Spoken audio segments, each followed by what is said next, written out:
Shortcut ring বানায় 90 degree অ্যাঙ্গেলে hook দিয়ে শর্টকাটে রিং বানায় ফেলা পাইকাররা। তা আপনারা অবশ্যই এরকম 135 ডিগ্রিতে হুকগুলা দিয়ে দিবেন পিলারে, তাহলে আপনাদের পিলারটা মজবুত হবে।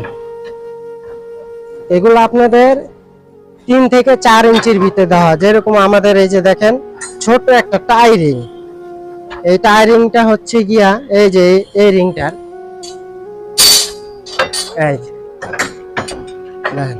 এই যে দেখেন ছোট একটা টায়ারিং। এই টায়ারিং এ আমাদের 135 ডিগ্রিতে হুকগুলা দেওয়া হয়েছে, এবং কি বড়টাতেও তাও আবার কি 4 ইঞ্চি, প্রত্যেকটাতেই 4 ইঞ্চি। আবার বিভিন্ন ইঞ্জিনিয়ারে দেওয়া থাকে আপনি 3 ইঞ্চি, ঠিক আছে। আবার কেউ নিজেদের ইচ্ছা মতন দেয় 2.5 ইঞ্চি, 2 ইঞ্চি, কেউ আবার দেয়ই না। ভূমিকম্প যখন হয় তখন আপনার পুরো বিল্ডিং এবং কি পিলার সহকারে, ঠিক আছে, ভাইব্রেশন করে।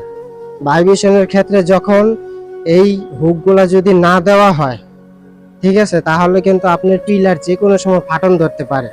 বিল্ডিং এর প্রেসারে আমরা যে টায়ারিং গুলা ব্যবহার করি, এই টায়ারিং গুলাতে আমাদের দেওয়ার কারণে এখন প্রশ্ন আসতে পারে যে ভাই আপনাদের বড় বড় সাইড, বড় বড় রিং, ছোট ছোট পিলারে ছোট ছোট রিং এ কি এসব হুকগুলা লাগেনি? দেখেন বড় আর ছোট নাই, এই হুকগুলা প্রত্যেক রিং এই লাগে।